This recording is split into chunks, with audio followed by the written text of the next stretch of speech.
Well, it's a pleasure and an honor to have John Coltrane in front of our microphone here. And John, I gotta be abrupt with you. I gotta say like this that your playing has been turned antenna-like, unbeautiful, on just about everything you can think of.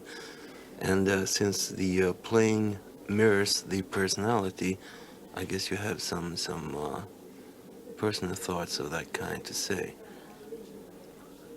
Um, let me follow you again. You said my playing has on what? I didn't say that.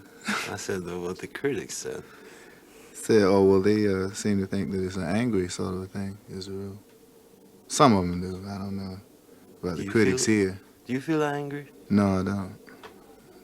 Uh, I was talking to a fellow today, and I told him that the reason I play so many, maybe it sounds angry because I'm trying so many things at one time. You see, like I haven't sorted them out. I have a whole bag of things that I'm trying to work through and get the one essential. And Would you I say just would you say that you're trying to play everything you hear at one well, time or something like that? no, there are some set things that I know, some devices that I know, harmonic devices that I know that will take me out of the ordinary path. You see, if I use these, but I haven't played them enough, and I'm not familiar with them enough yet to take the one single line through them. So I play all of them. Trying to acclimate my ear so I can hear. You know, and Uh, it's in the album liners of your latest LP, that was the Giant Steps LP, which we have played quite a lot on this show. You claim that you were trying to get as I understood it, a more beautiful sound. I Would you hope agree with to. that? Well, I hope to play not necessarily a more beautiful sound, though I would like to. Just say tone wise, I would like to be able to produce a more beautiful sound. But now I'm primarily interested in trying to work what I have, what I know down into a more lyrical line. That's what I mean by beautiful, by more lyrical.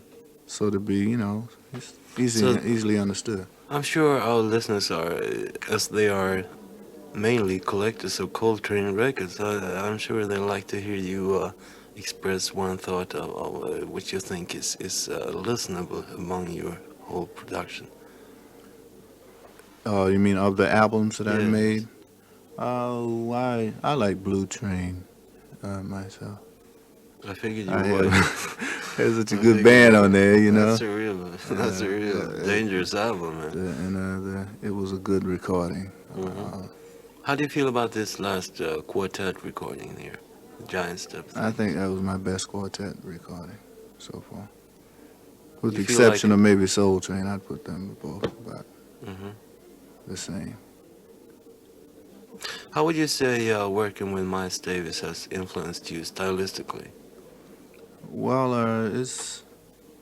it has led me into most of the things that I'm doing now. You know, He has had a major stranglehold on you in that matter. I mean, he made you play the way you do, or you got a chance to play like well, you I've do. been free. I've been so free here. That almost anything I want to try is I'm welcome to do it. hmm So that's the freedom has helped I me heard to you were splitting experiment. the Miles Quintet here and then trying something on your own. Yes, I am. How's that? With Uh, whom? I have several men in mind, but I haven't selected the sidemen yet. I'm Would gonna you try feel with the like working quartet. with a quartet? Yeah, to begin with, and maybe in several weeks after I start, I might add a fifth man.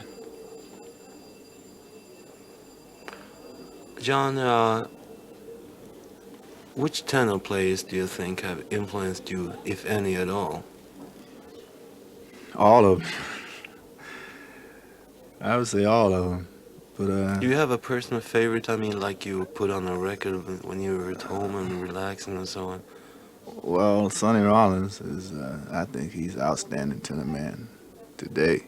You know, and That is that's exactly usually what Sonny Rollins told me on this show about you. So that's usually there seems to my be a man. mutual admiration society Yeah, here. well, he's great. I mean, hmm and Of course, in the formative Well, days, you like got years you. ago, it was Dexter Gordon that Hmm. actually was a Well, you major do. influence. You do have a strong feeling for tradition, haven't you? I guess so. I mean, I would like to even make it stronger. You know, Mm. I like to strengthen my roots, so to say. Mm. You know, because I didn't start at the beginning, and there's a whole lot back there. That's that all young musicians Do should you have. privately? I mean, when you're listening, you go back there. I mean, just on your own account and listen. Well, I don't have many records in that era now, but I do plan to get them. I plan to include that in my repertoire. You know, all these old traditional things. So you got an But open I've mind. Huh? I've been trying recently to search myself. And try to Hmm. find things that are reminiscent that sound like those things. But I'm really going to do some work on that soon. Well, John, it seems like you're on with the Miles Davis Oh, Quintet here, and thank you very much for taking the time and dropping in on this you're show. welcome. Thank you very much. I enjoyed it.